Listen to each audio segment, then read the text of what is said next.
नमस्कार। देश भर में बड़े ही हर्षोल्लास के साथ दशहरा का पर्व मनाया जा रहा है। बुराई पर अच्छाई की जीत का त्योहार विजयादशमी की देश भर में धूम है। आज बुराई के प्रतीक रावण का दहन होगा। विजयादशमी पर पटना के ऐतिहासिक गांधी मैदान में रावण दहन कार्यक्रम का आयोजन है, जिसे लेकर तैयारी पूरी कर ली गई है। रावण, मेघनाथ और कुंभकर्ण के साथ साथ सोने की भी लंका बनाई गई है। शाम 4 बजे रावण दहन कार्यक्रम का आयोजन किया जाएगा, जिसमें मुख्यमंत्री नीतीश कुमार, राज्यपाल राजेंद्र विश्वनाथ आर्लेकर के साथ बिहार सरकार के कई मंत्री और बड़ी संख्या में लोग शामिल होंगे।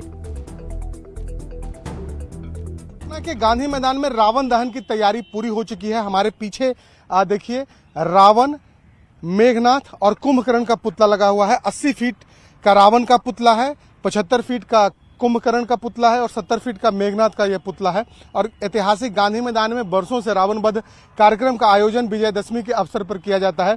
और ठीक बाईं ओर सोने की लंका भी बनाई गई है, इसका भी दहन आज किया जाएगा। और कहीं न कहीं एक मैसेज जो दिया जाता है कि असत्य पर सत्य का विजय, इसके लिए ये रावण दहन का जो कार्यक्रम है वो आयोजन किया जाता है। और ठीक पीछे हमारे देखिए, यहाँ पर रामलीला महोत्सव, रावण वध और जिला प्रशासन की ओर से जो तैयारी की जाती है, उसके लिए यहाँ पर बड़ा सा मंच बनाया गया है, जिस पर मुख्यमंत्री नीतीश कुमार होंगे, राज्यपाल होंगे और बाकी बिहार सरकार के मंत्री और अन्य जो वीआईपी लोग हैं वो यहाँ पर बैठेंगे। और साथ ही साथ जो अलग अलग पटना शहर से जो अलग अलग टोलियां आती हैं, रामलीला की टोलियां, वो टोलियां भी यहाँ पर आएंगे। और उसके बाद रावण दहन का जो कार्यक्रम है वो यहाँ पर किया जाएगा। हर साल रावण दहन का कार्यक्रम यहीं पे किया जाता है। बारिश के कारण कई बार परेशानियां भी हुई, स्टैम्पेड भी हुआ। इसको लेकर के भी जो सुरक्षा और अन्य चीजें हैं वो उसकी व्यवस्था की गई है। गांधी मैदान में फिलहाल किसी के भी आने जाने की इजाजत नहीं है। गेट नंबर 4, 5, 6, 7, 8, 9 और 12 से आम लोग आ सकते हैं।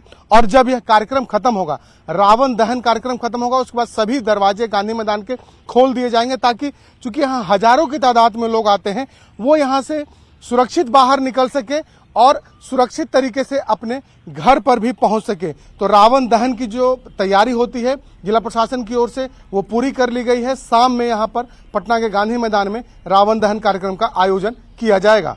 शैलेंद्र, न्यूज़ 18 पटना। बेगूसराय में दुर्गा पूजा के मौके पर नवमी के दिन बखरी में रावण दहन कार्यक्रम का आयोजन किया गया। देखते ही देखते 70 फीट रावण का पुतला धू कर जल गया। दरअसल बखरी में 1992 से नवमी के दिन ही रावण दहन का कार्यक्रम किया जा रहा है। रावण दहन देखने के लिए आसपास सहित कई जिले से लोग भी पहुंचते हैं। इस बार खेल मंत्री सुरेंद्र मेहता ने रावण के पुतले का दहन किया।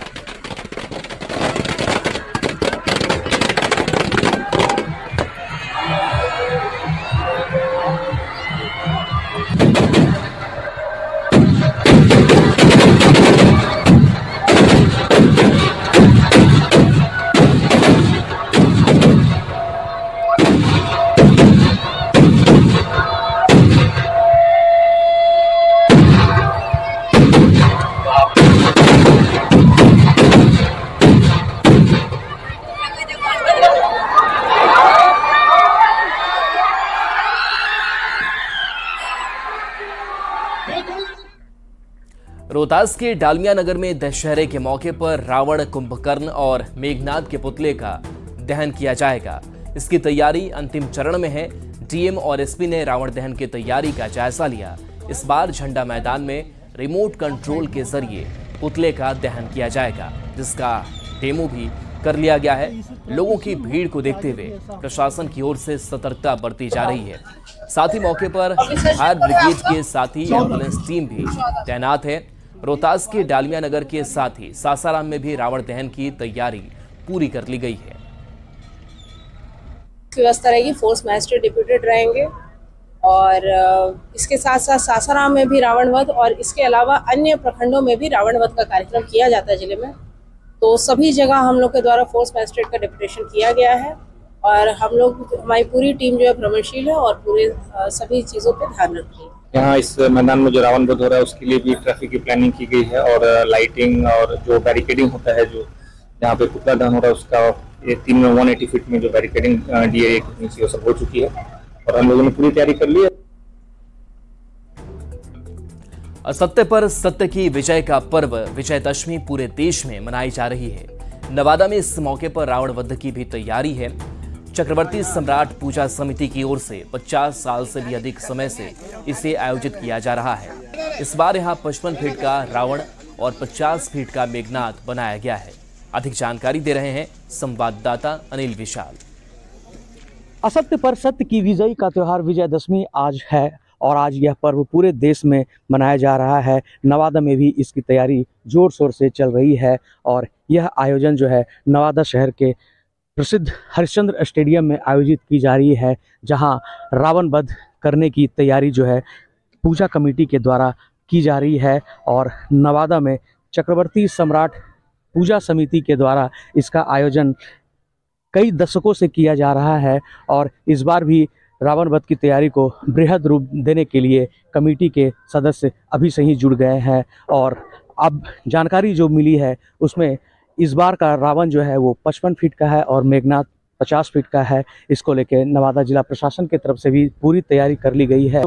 55 फीट का रावण और 50 फीट का मेघनाथ का निर्माण हो रहा है और ये तकरीबन 1965 से बनते आ रहा है। ये रावण वध का कार्यक्रम हम लोग को कम से कम बनाने में 1 महीना लग जाता है, ठीक ना। और इसमें बहुत तरह का पड़ाका वड़ाका सेट किया जाता है और सबसे बड़ी खास बात ये है कि ये एक हिंदू मुस्लिम का एक संगठन बन करके बनता है, जिसमें विगत कई वर्षों से 2-3 पुश्तों से मुस्लिम इसको बना रहा है। कार्य जो है लगातार जारी है और इस बार भी नवादा में रावण जो है वो धू धू कर जलेगा और इसके लिए स्टेडियम में बृहद पैमाने पर तैयारी की जा रही है। तो आज शाम में आज इसका आयोजन किया जाएगा और एक बार फिर से असत्य पर सत्य की विजयी होते हुए कई लोग इसके साक्षात गवाह बनेंगे। अनिल विशाल, न्यूज़ 18 नवादा।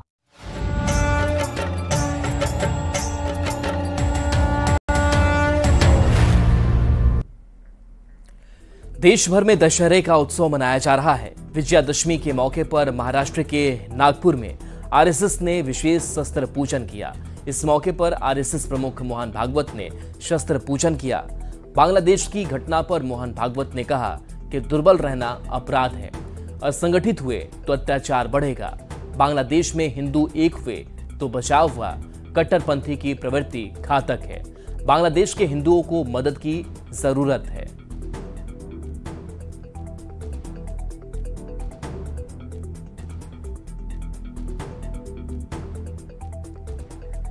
तो 2 तस्वीर आपको दिखा रहे हैं जहां विजयादशमी के मौके पर आरएसएस का यह कार्यक्रम, आरएसएस ने पहले मार्च किया, उसकी तस्वीर, और जहां विजयादशमी उत्सव में मोहन भागवत शामिल हुए और मोहन भागवत ने इस दौरान अपना बयान भी दिया।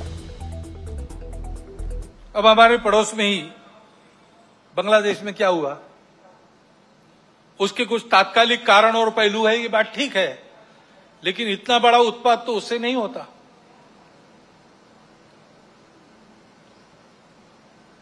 वो कारण, उनकी चर्चा जिनका विषय है वो करें, परंतु 2 बातें ध्यान में आती है। पहली बात है कि उस उत्पात के कारण वहां के हिंदू समाज पर जो अत्याचार बार बार होते हैं, उस परंपरा को फिर से दोहराया गया।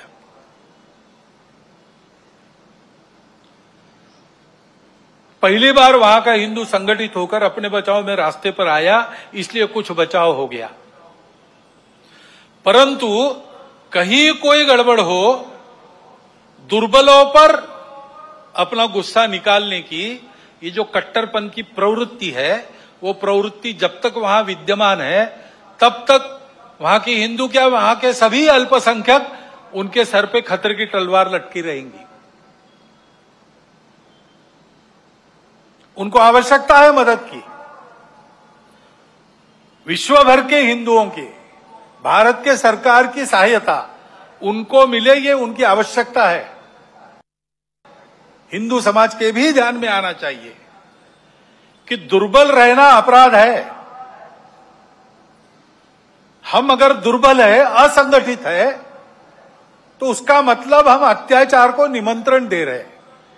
निमित्त कुछ नहीं चाहिए, हम दुर्बल है, यह निमित्त पर्याप्त है। और इसलिए जहां कहीं भी हम हैं, वहां संगठित रहना, सशक्त रहना,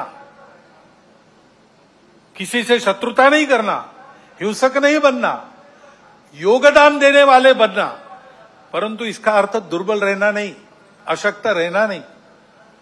इसको हमको करना ही पड़ेगा। विजयादशमी के पावन पर्व पर गोरक्ष पीठाधीश्वर और उत्तर प्रदेश के सीएम योगी आदित्यनाथ ने गोरखपुर के गोरक्षनाथ मंदिर में विशेष पूजा अर्चना की। योगी आदित्यनाथ ने गोरखनाथ मंदिर में भगवान श्रीनाथ जी की विशेष पूजा की। मुख्यमंत्री ने मंदिर परिसर में स्थित सभी देव विग्रहों की विधि विधान से पूजा की।